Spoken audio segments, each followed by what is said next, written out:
This is Gabby, and I'm here with a lovely actress. We've seen her in several movies. We've seen her in Kick-Ass, in Let Me In, and now we're going to see her upcoming film based on the best-selling novel. This is If I Stay. Here with us, it's Chloe Grace Moretz. How are you, Chloe? Very well. How are you? I'm very good, thank you. And I want to take this chance to actually say hi to a lot of people who's seeing us from different parts in Latin America. There's people from Mexico, Colombia, Peru, Chile, and we have 5 winners here that are going to be shooting some questions at you. We have Gerardo from Chile. We have Laura from Colombia. We also have Rebecca and Jaime from Mexico and Jose from Peru. Say hi, guys. Okay, so I'm gonna do a little intro in Spanish and then we'll start. Is that okay? Okay. Okay. Muy bien, chicos, pues bienvenidos a este Hangout con Chloe Grace Moretz. Ella está aquí con nosotros para responder todas nuestras preguntas. Y bueno, conmigo hay 5 fans en este Hangout que están en diferentes partes de Latinoamérica. Están en Colombia, en Chile, en México, en Perú. Y ellos van a estarle haciendo algunas preguntas de su nueva película If I Stay, si decido quedarme, que más adelante les daré un poco más de datos sobre esta película y cuándo la pueden ver en sus respectivos países. So let's start, Chloe. I would like to start by actually asking you, this is kind of like the most human character we've seen from you. It's like the closest we've seen to a normal teenager. So what was the challenge for you to take on Mia? I think it was less of a challenge because obviously, she's a lot like me. She was easy to kind of comprehend. I think the most of the challenge came from the otherworldly side of it, the limbo side of Mia, and trying to comprehend and understand what it meant to be stuck in that world and what is that world, because it's fictional in a sense, so no one really knows how it would look or what it would be like. So yeah. I can't hear you, Gabby. Okay, I think you can hear me now. Yeah. So talking about the book, what was the approach for you to the book? Like, did you read it ahead? Did you read it when you knew you were going to play Mia? How was that? I read it simultaneously as to when I read the script. That way I could compile all my notes and ideas of who Mia should be and who she wasn't in the script and who she is in the book. So yeah, I read it pretty much simultaneously. That way I could really comprehend her. Okay. Well, talking about shooting this film, we have the first question, which is from Jose. Jose de Perú. ¿Estás ahí? Tu pregunta. Aquí estoy. Hola. Muy bien. ¿Hubo alguna escena en particular que te haya impactado personalmente? ¿Cómo han moldeado tu vida las diferentes escenas que has hecho en tu vida? Okay, I'll translate it for you. Was there a particular scene that had an impact on you personally, like the difficult scenes actually inspire you or shape you to live your life the way you do? I mean, I think it wasn't even a particular scene. It was more kind of the whole movie in a sense. I mean, I think kind of dealing with so much life and death and passion and loss at the same time, it really made me appreciate, who I am and where I came from and who my family is and kind of the importance of that and kind of what that all means to me and to kind of remind myself whenever I can what that means. It's actually a very tough story and a very touching story, and I dare to say that 80% of the people who will watch the film will cry. I was one of those, just so you know. Great. I'm glad I touched you. So I was wondering, was there a particular scene that actually made you cry, or maybe while reading the script that made you think, damn it, this is very sad? I think the scene that definitely makes me cry is the scene with the grandfather when he tells her, it's okay to let go if you want to let go. We're here for you, but if you want to go and be with your parents, you can go. So I think that's probably the most emotional scene for me. Okay. Well, we have another question from Laura. She's actually talking about the topic of the film. Laura, ¿estás ahí? Hi. Bueno, si tuvieras que experimentar la misma situación que Mia vivió, ¿cuál decisión tomarías? ¿Crees que tomarías la misma decisión que ella tomó en la película? If you went to what Mia is going through in this film, what decision would you take? Would you take the same decision as she did in the book and the film? I don't know. I mean, I would like to say that I would make the same decision, that I would stay, for my family's kind of lineage and to kind of live it on and to be there for everyone. But with knowing how much my family does mean to me and how important they are in my life, it's hard to say that I would be able to come back because it's not an easy decision to make. What kind of things did you think you would hold on to actually like get the strength to get out of that situation? Probably what I would really try and hold on to is the fact that my family would want me to come back. My family, if they were gone, they would want me to come back and live my life on and to kind of represent them and represent everyone. And even though, they'd want me there with them, but they would be okay with me living my life to the fullest because I'm young and there's a lot to live. There's a lot to see. There's a lot to do. There's a lot to accomplish. So that would probably be the thing that I could try and hold on the most to is that they wouldn't want me to leave. They would want me to stay.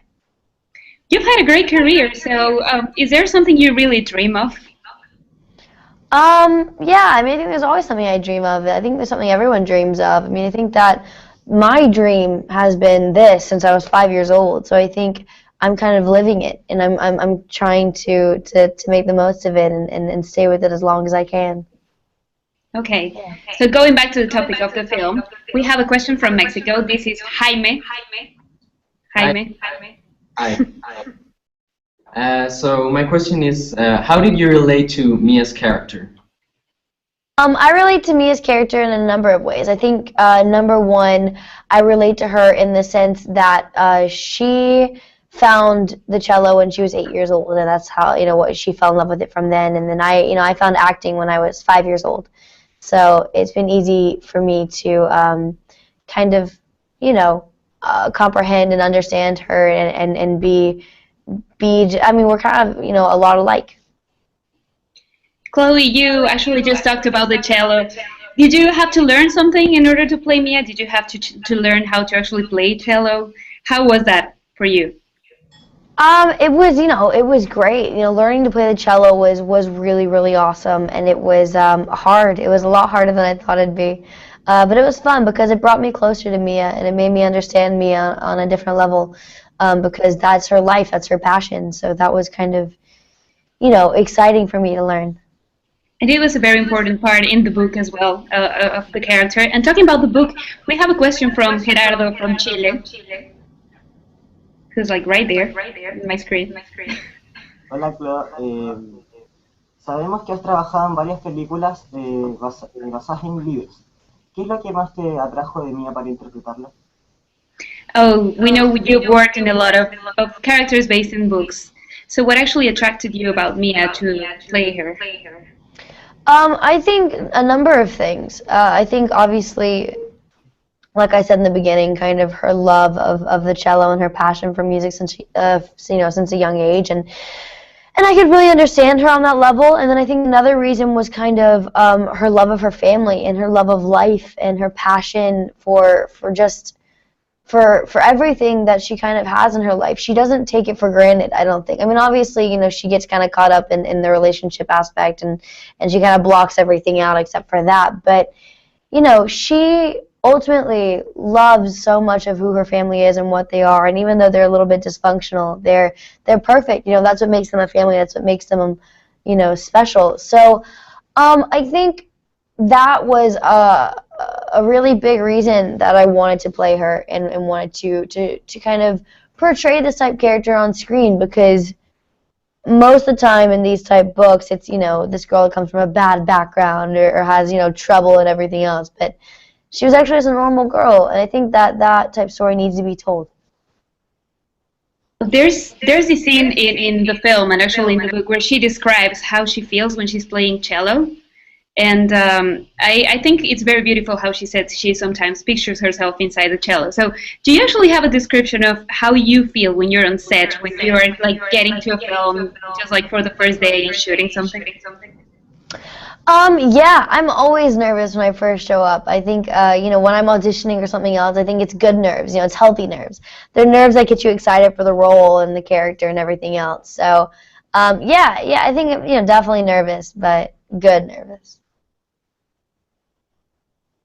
I can't hear you, Gabby. Oh, okay. I think you can hear me now. Okay, sorry.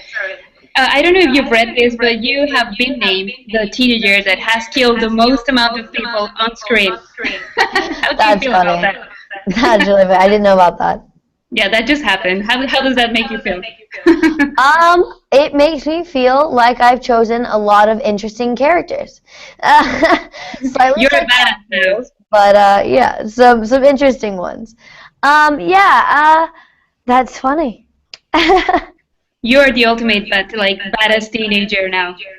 Oh, well, there we go. Thank God. Good. Very good. Now I'm Finally gonna mess with you. Yeah. Okay, so going back to If I Stay, we have another question. This is from Rebecca in Mexico. Hi. Hi, Chloe from Mexico. Who was your favorite character and co-star, sorry, during the shooting of If I Stay, and why? That's hard. I really loved them all. I think someone I really connected to and had a really good time with, and we became good friends, was Liana Liberato, the character of Kim. And we played best friends in the story, and we actually, we were the only two girls that were the same age pretty much on set. So we kind of hit it off, and we would have sleepovers and hot tub and kind of be silly and have fun. So I really love her. She's a good girl. Following Rebecca's question, I guess one of the main things in this film is actually the chemistry between you and Jamie. I think that's the whole point of believing the love story. So is there a way of actually working on that ahead of shooting? Like, is there a way you can actually prepare to get chemistry? I think really what that is just kind of, we hit it off being friends immediately, so we didn't really have to force anything. We were just able to be silly and have fun with each other and not take it too seriously, and that's really what saved us in the end was us just being good friends. So I think, you could kind of prep in that, get kind of ready for that, by trying to be friends, but we didn't have to try, thank God. We just actually liked each other, and we had a good time. Do you think you're gonna still remain friends after everything is done? Oh yeah, totally. I mean, I think I'm friends with all my co-stars after. So if we're in the same city, we always grab dinner and stuff like that with all my different co-stars. That's good. Well, I think we actually have another question from Mexico. This is from Jaime again. Jaime, still there? So in the movie you play the cello. Did your musical taste change after shooting the film? No, I've actually always been really interested in classical music and stuff. I think really what it did for me in this film, it made me appreciate it more. I think instead of just enjoying the music, I actually understood the technicality of the music and how intricate it actually is to be a classical musician and to be a part of something so large. Is there any musical instrument you would like to play? That's hard. I don't know. I mean, I've tried to teach myself guitar 100 times, but I've kind of realized that I'm not that great at learning it. So it's not easy. I'd like to learn the piano and become a pianist, but I don't know if that'll happen. I've heard you go to a lot of concerts. You like that, don't you? I love concerts. I go to tons of concerts. I try to go to as many concerts as I can. Well, I have a question for you. We were just talking to Brazil about this quote, which is very good. The quote that says, "Sometimes decisions actually make you."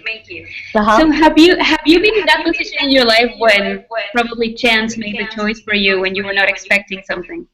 I think most of my decisions are kind of made that way. I think that, especially in this business, I think decisions kind of make themselves more than you make the decision because, everything is kind of left to everyone else's devices, and I don't think they even really know. So I think the best decisions, at least, I think, are made through chance. Yeah, that's definitely true. By the way, I don't think I've asked you, have you been to any of the countries of our winners here? Have you been to Chile? Well, I've been to Mexico. I've been to Cancun.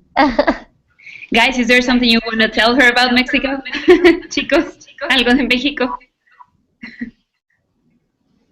Nos vamos. Yeah, Mexico loves. Come back, please. I will. I will try to. I'll try to get them to bring me to Mexico. Did you get any food in Mexico when you were there? Like any special food you remember? Churros on churros on churros. Oh, Tacos that's on good. tacos. Lots of food. I love Mexican food. I eat Mexican food probably 4 days out of the week. That between Mexican food and sushi, that's pretty much my cuisine. Between Japan and Mexico, two opposite sides of the world. Those are like my favorite things. Good. You have good taste in food. Thank you. Not that I'm Mexican or whatever, but Yeah, I mean, I bet honestly, I will eat anything that tastes good. So I think most of these countries probably have delicious food.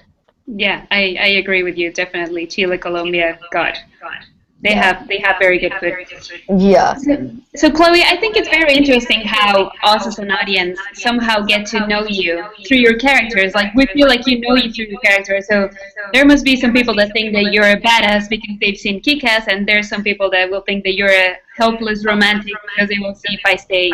Yeah. So what would you say is like that concept people might have of you that might be the farthest of what you actually are? The closest or the farthest? The farthest. From The who I closest, I actually would am? say. Yeah. Probably the fact that they might think I'm a badass because I'm really not. I'm not at all. I run from spiders and snakes and anything. I'm kind of typical in that sense. I wish I was cooler than I am. I wish I was, a bit more, less clumsy, maybe. What about being a romantic just as Mia is in If I Stay? Yeah, I'm definitely a romantic. I mean, I think I'm definitely a hopeless romantic in the sense that I love tragedies and stuff like that. That's very good. Well, Chloe, thank you very much for your time and for being with us today. It's been a very great Thank you chat. so much, guys. Thank you. Thank you to all the winners as well for being here and talking to us today. Yeah, thank you, guys. Just a quick reminder, first in English and then in Spanish. You can see If I Stay very soon in your cinemas, and I'm going to tell you the dates for Latin America, so you can go run to your theaters y see If I Stay, si decido quedarme. Así que bueno, no se olviden que Si decido quedarme estará muy pronto en todas sus carteleras. La tendremos, les voy a decir las fechas, 28 de agosto en Chile y México, el 4 de septiembre en Argentina y Colombia, 11 de septiembre Bolivia, Perú y Uruguay, y 3 de octubre Venezuela. Así que no se la pierdan. Thank you, Chloe. Thank you, guys. It was nice to be here with you. Thank you, guys. Bye. Bye.